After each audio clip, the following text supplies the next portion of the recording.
महल में चेतन दिव्य भोगों को भोगता है। अनेक व्यंजनों को खाकर और सोमरस का पान करके वह शयन कक्ष में लेट जाता है। तभी कामिनी भी उसके पास आकर बैठ जाती है और उसके गालों को चूमकर प्रेम का आग्रह करती है, पर चेतन उसे साफ इनकार कर देता है। फिर रात्रि भी चेतन को भड़काने का प्रयास करती है और असफल हो जाती है।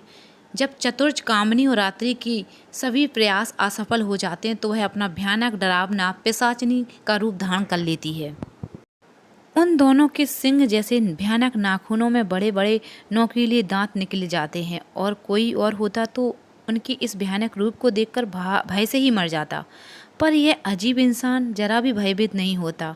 अब तू और खुश हो जाता है और दोनों के गालों को चूमता है और उनको गले लगाता है, जैसे वह जानता है कि यह उसका कुछ नहीं बिगाड़ पाएंगे। और होता भी कुछ ऐसा ही है। यह दोनों पिशाचिनियां अपने भयानक रूप को लेकर खड़ी तो हैं, पर अपनी किसी व्यवस्था के कारण चेतन को हानि पहुंचाना तो दूर, एक धमकी भी नहीं दे पाती और साथ ही साथ चेतन के अजीब व्यक्तित्व से ही चकित हो जाती हैं कि वह उनको सुंदर रूप में छूना भी पसंद नहीं कर रहा था, और जब अब उन्होंने भयानक रूप धारण कर लिया है तो वह उसे प्रेम करने लगा। तभी कामिनी कहती, तुम इंसान हो या कोई राक्षस हो, तुम्हें हमारा इतना भयानक विकराल रूप देखकर जरा भी डर नहीं लगा?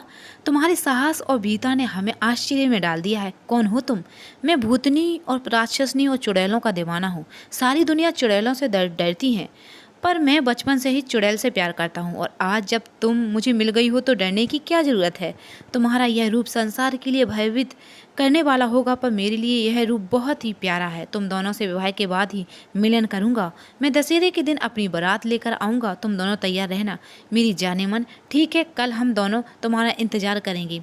कामिनी ने कहा, कल नहीं, क्योंकि दशहरे में अभी लगभग 1 महीने का समय बाकी है। चेतन ने कहा। चेतन की ये बात से दोनों हंसने लगती हैं। फिर चेतन दोनों पर पिशाचिनियों के साथ में महल से बाहर आता है और देखता है कि उनको वन में सैकड़ों युवक बैठे हैं और अत्यधिक खुश हैं। उन्हें ऐसा देखकर प्रतीत होता है कि कोई उनके साथ है, पर चेतन को कोई दिखाई आ नहीं रहा है। वे बजाय उन लोगों को इतना खुश और संतुष्ट देखकर चेतन को बड़ा आश्चर्य होता है, और वह पास खड़ी रात्रि से पूछता है कि इतने सारे युवक अकेले होकर भी इतने खुश क्यों हैं? कौन कहता है यह अभी अकेले हैं? वह इन सबके साथ है। जब तुम्हें इनकी जैसी नज़र मिल जाएगी तो तुम भी इनकी तरह खुश हो जाओगी और सब कुछ पाकर हमेशा के लिए यहीं रह जाओगी। रात्रि ने कहा। बड़े बड़े दांतों को अपनी उंगली के नाखून से टन टन बजाता है और फिर उन दोनों की नाखूनों को चूमता है और वापस स्टेशन आ जाता है। स्टेशन पर पारुल अपना उदास चेहरा लिए बैठी है, पर वह जैसे चेतन को देखती है तो उसकी खुशी का ठिकाना नहीं रहता और वह दौड़ती हुई जाकर चेतन से लिपट कर रोने लगती है। चेतन पारुल की हृदय की स्थिति को भांपकर कहता है, 1 घंटे में मेरे बिना तुम्हारा इतना बुरा हाल हो गया? आप 1 घंटे में से नहीं, 1 महीने से लापता हैं सर। मैंने आपको बहुत ढूंढा पर आप कहीं नहीं मिले। पारुल ने कहा। चेतन जानता है वह कामिनी की रहस्यमयी दुनिया से लौटा है, जहाँ समय निश्चित तौर पर हमारी दुनिया से अलग ही हो सकता है, और वह पढ़ा लिखा होने के कारण आइंस्टाइन के सिद्धांत से भी परिचित है, जिसके अनुसार पीड़ा का अनुभव या खुशी का अनुभव समय की रफ्तार को परिवर्तन कर देता है। दशहरा कब है? सर, कल ही दशहरा है। और एक बात, नवरात्रि शुरू होती है। गुरुदेव यहाँ आ चुके हैं और नदी के किनारे ध्यान लगाए बैठे हैं। उन्होंने मुझसे कहा था कि मैं 9 दिन तक ध्यान समाधि में रहूँगा और कामिनी के अतीत का संपूर्ण ज्ञान ग्रहण करके ही कहूँगा। और वह पागल प्रोफेसर कहाँ है? चेतन ने पूछा। उसे प्रोफेसर को अपने साथ ले गए हैं। पारुल, खलासी धर्मदेव के साथ गांव जाओ, उसे कहो कल सीबीआई ऑफिसर चेतन चुड़ैल की शादी है, इसलिए उन्होंने पूरे गांव को आज खाने पर बुलाया है। चेतन, क्या आप शादी कर रहे हैं? पर किसके साथ? पारुल ने लड़खड़ाते हुए स्वर में कहा। 2 चुड़ैलों से। ये बात गांव वालों को मत बताना। सर, यहाँ की चुड़ैल बहुत खतरनाक है। मैंने सुना है वह अपने आशिक का दिल निकाल कर खा जाती हैं। इसमें बहुत खतरा है। जितना कह रहा हूँ उतना करो। मुझे कल रावण दहन के साथ कामिनी का भी दहन करना है। फिर पारुल खलासी धर्मदेव के साथ गांव में न्योता देने चली जाती है और चेतन स्टेशन मास्टर और कांस्टेबल गोपाल नाथ से होकर कहता है, आपके गांव में 2 बहुत ही खतरनाक पिशाचिनी रहती हैं, जिन्होंने इस गांव के सैकड़ों युवकों को अपना गुलाम बना लिया है। लगता है आप इस गांव में आकर थोड़े पागल हो गए हैं। यहाँ ऐसा कुछ नहीं है, सब अफवाह है। केदारनाथ ने कहा। आपको मेरी बात पर यकीन नहीं है? चेतन ने पूछा। जी बिल्कुल नहीं। आप कोई ऐसी चीज़ मांगें जो इस गांव में नहीं है, मैं आपको अभी ला कर देता हूँ, चेतन ने कहा। अरे साहब, लगता है आप सच में सटिया गए हैं। फिर भी हम में तो खाने पीने के शौकीन हैं। आप एक काम करिए, 1 किलो गुलाब जामुन और 1 किलो जलेबी ले आइए, गर्मा गर्म। गर्मा गर्म तो मान जाएंगे, आपके लिए कुछ लेकर आऊं गोपाल नाथ जी? चेतन ने पूछा। इस गांव में किसी के पास घोड़ा नहीं है और मुझे घुड़सवारी का बड़ा शौक है। आप एक घोड़ा ले आइए। घोड़े की जगह घोड़ी चलेगी? चेतन ने कहा। ठीक है, घोड़ी ही चलेगी। फिर चेतन गांव के जंगल में आता है और जोर से कामनी और रात्रि को पुकारता है। कामनी, रात्रि, क्या हुआ इतनी जल्दी?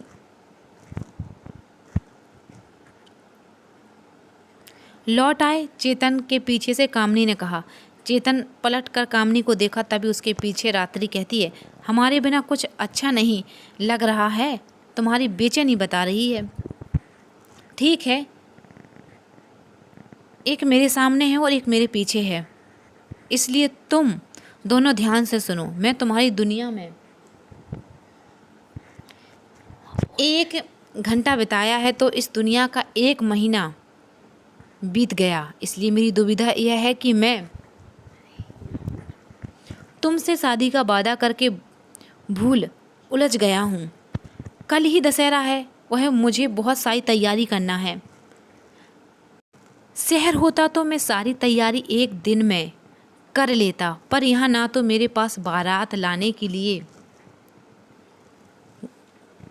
घोड़ी है, ना बारातियों को खिलाने के लिए खाना।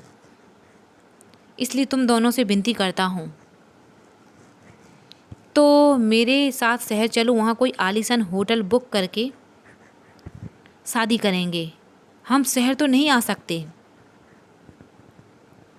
पर तुम जो कहोगी वह ज़रूर दे सकते हैं। कामिनी ने कहा, मुझे एक घोड़ी चाहिए और शादी के खुशी में मैं पूरे गांव को आमंत्रण भेजा है, इसलिए मुझे गांव वालों के लिए बहुत ही लजीज भोजन चाहिए, चेतन ने कहा। तभी कामिनी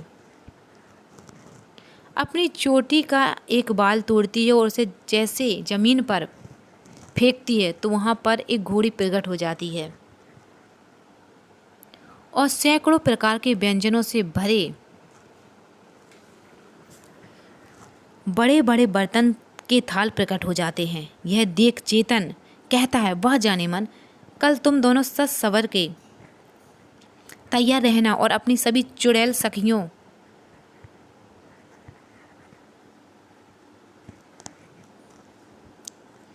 को भी बुला लेना। हमने तुम्हारी इतनी सारी शर्तें मानी, अब तुम भी हमारी एक शर्त मान लो। कल बारात में केवल युवकों को ही लेकर आना, बूढ़े को मत लाना। युवकों को तो इस गांव में एक भी नहीं है, चेतन ने कहा। नहीं है तो शहर से बुला लूँ, रात्रि ने कहा। कोशिश करूँगा, पर अभी बहुत भूख लगी है, इसलिए घोड़े गुलाब जामुन जलेबी लेकर जा रहा हूँ। फिर चेतन घोड़ी पर बैठकर हाथों में गुलाब जामुन और जलेबी लेकर स्टेशन पहुंचता है तो गोपाल नाथ तो केदारनाथ की आंखें फटी की फटी रह जाती हैं। उन दोनों को भी यकीन हो जाता कि वाकई में इस गांव में कुछ तो अजीब है। फिर दोनों गुलाब जामुन जलेबी का मजा और लेकर मान लेते हैं कि यहाँ से चुड़ैल हैं। शाम के वक्त चेतन पारुल के साथ नदी किनारे गुरुदेव के पास जाता है, जहाँ गुरुदेव ध्यान में बैठे हैं। पास में प्रोफेसर बैठा है।